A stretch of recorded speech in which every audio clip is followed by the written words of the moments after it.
I would just say it's baked into our society. Like women still don't seem to have the same level of seriousness when it comes to the workplace. Like women aren't taken as seriously, and yeah, just in general, socially, like women aren't taken as seriously as men. Okay. All right. What about you, Moon? How are women oppressed? You know, no offense, but I mean, I would even say like just the fact, like this podcast in general, we are having to defend basically who we are, what we believe in, and some of the stuff that we didn't even have any control over, such as like the draft and stuff. You know, I get war. I think it's horrible. I think all of that's just disgraceful. But like, to me, nothing compares to childbirth. And the day that a man can pull another human out of his body, then we'll talk. I mean, war is war, but none of that has any balance towards childbirth, if you ask me. Voluntary childbirth. Not all childbirth is voluntary. What percentage of childbirth is voluntary? I have no idea, but not all childbirth is voluntary. And childbirth lasts 9 months. Some women die. It's a horrible thing, and no man can do it. And then when y'all sit here and you say, but aren't we stronger than you?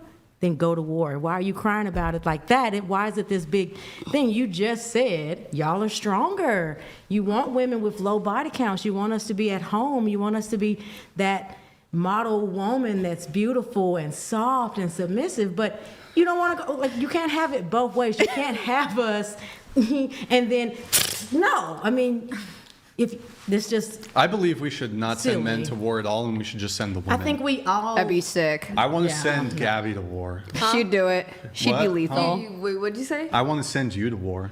I actually was thinking about think we make enlisting with the great proper soldiers. training. because Right? college sucked. I think women So will if make I don't great go back, soldiers. Hold on. I got to address that first point you made, though. Childbirth is worse than, like, the brutality of war? I would say because the amount that most women are going to have to go through childbirth. I mean, sure, some volunteer to give birth. Most women want children, men want children, but we are the only sex that has to go through 9 months of usually uncomfortable living and then painful birth or surgery. Yeah, I agree. Look, I'm not going to dispute that pregnancy and childbirth is painful or discomforting, or Like war is painful or and suffering or whatever. discomforting, But I don't think you're going to make a compelling argument that childbirth can be nearly as bad as war.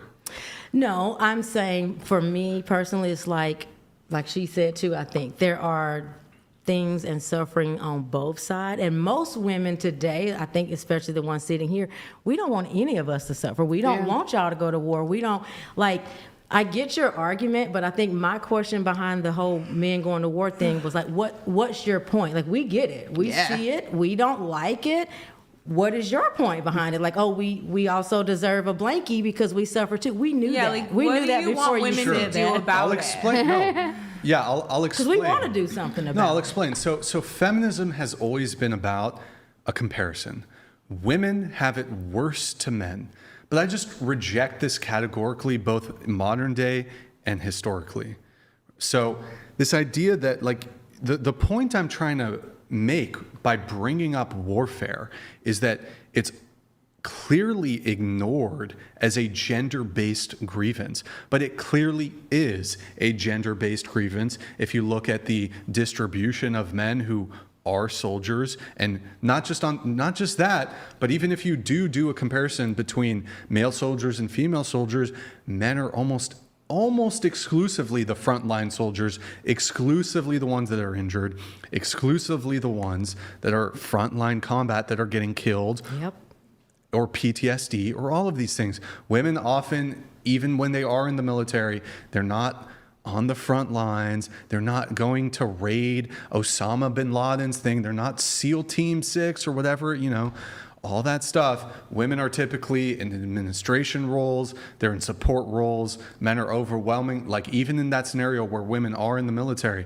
So this comparison, feminism's always been about a comparison. And I'm saying, Actually, now that you're playing the comparison game between men and women, I'm going to play it too. And I'm going to say that if we're looking at the totality of circumstances, and there's a bunch of, by the way, besides war, men are more likely to be homeless. Men are less likely to go to college. Men are more likely to unalive themselves. Men are more likely to be incarcerated. Men are more likely to be not ask for help. victim of violent crime. There's plenty of things that I can tell you besides just the war argument where men are disproportionately impacted with negative life outcomes. It's interesting to me.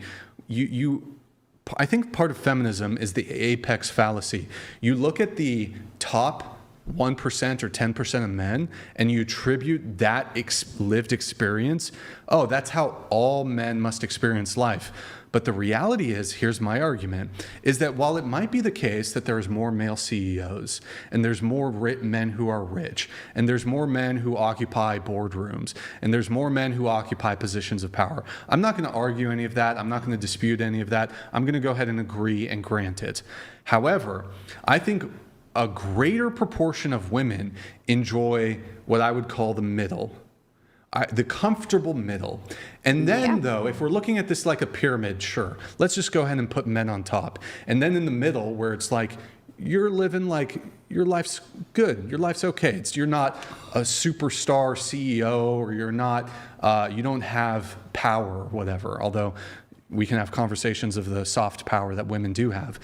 But at the very bottom of this pyramid, you see almost exclusively men. The most dangerous jobs, the dirtiest jobs, the most negative life outcomes are disproportionately men. So yeah, maybe it's true that you don't get the C, or what's it called, the corner window office at your company. It's not even clear to me if like being a wage slave for some company is like this big win. But the worst negative life outcomes, it's almost always men. So it's like you were saying that feminism is like women's advocacy. So we're all men. And also like trying to help men as well, just trying to make things better for majority of people. And so women are coming together and we're having conversations and we're explaining these grievances and we're usually voting things in to make this change. Whereas it sounds like men just want to maybe just complain about the tasks they have to do in society. And I get your grievances, but like, what do you want us to do now that we're listening to them?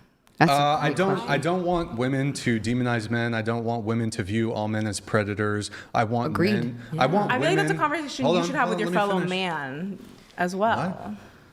But hold on, feminism's always like, we want men to acknowledge our grievances.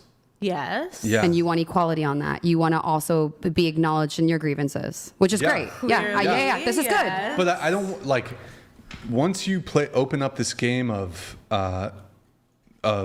grievance, then we have to, I think it's completely fair for men to be like, wait, hold on. You're saying that just by virtue of me being a man, I'm so privileged and my life must be so easy because I'm a man. But the reality is that's it's just not true whatsoever. And this idea, it's kind of this, it is sexist to just say, well, men are privileged. Men just have privilege. In comparison to what? In totality of what? Like I think it's a privilege to not have a period every month. I think it's a privilege that the majority of women in this country don't have their genitals mutilated upon birth. And I think we can both have our grievances, but at the end of the day, are you voting to make that change happen? Because like we can't vote to change having periods, but you could potentially talk to your fellow brethren about the situation, but instead you're like complaining to us, and it's like, what do you want us to? We hear you and we have empathy for you, just like we want you to have empathy for us. But at the end of the day, like you have to talk to your fellow man about that situation. Or us too, because we can vote. Yeah, This conversation is actually what helps us a lot, because when we hear that you guys we're like, wait a minute, like it blew my mind when I'm realizing that I had been programmed to believe that men didn't have feelings and emotions. I had to do a lot of work to realize that it was like, oh, I need to be more mindful of what I'm telling someone, especially with a partner and in a relationship. Like you do have thoughts and emotions and feelings and grievances and pain and trauma and and I watch that. I've seen women destroy men and emasculate and all that. that. So it's like, wait a minute, women do have some work to do. Now that we're at the table, there should be some solution. We can keep going with the he said, she said, you do this, I did that. But it is more like, hey, there are grievances. What's the solution? And men asking for help more Personally, too. I don't identify as misandrist. I have empathy and care for men in my life. I have a relationship with my boyfriend, and it's very close, and I understand his own grievances when it comes to being a man in our society. I do, however, have friends who are feminists who are misandrist, so I understand what you're saying, where Why would you be friends with a misandrist? Well, she has certain opinions, but her overall, she's a kind human being. Oh, she just has differences of opinion. My friend's racist, but and like hates this group. Well, like you racial probably group. have friends who are like extreme conservatives. You don't have the same exact viewpoints as them all the time. But you're still friends with them. Does she like identify as a misandrist? I don't think. I think just some of She her says- takes That's a good maybe question. I go a wouldn't- little too far. I wouldn't say that like mainstream conservatives are sexist or racist, really, but It depends on which people in the group. I think most mainstream conservatives have pretty reasonable takes on gender stuff, and yeah. But like Anyways, once we're you, getting because off like topic. on Yeah. both sides of the spectrum politically, you can go too far on either way. So it's like you probably have friends who have opinions that are too far, but you're still friends with them, even though you don't agree. Or maybe not. Yeah, sure. I'm definitely friends with people who have positions that I don't agree with. I don't think I don't know if I would be particularly inclined to be buddy with somebody who was like demonstrably like viciously racist or something like that, or like hated, like if somebody Women? like hated women Yeah. blanketly. Like misogynist, or do you not believe in that term? Well, I think the term misogyny gets thrown around a whole bunch. It does. Where it doesn't necessarily apply.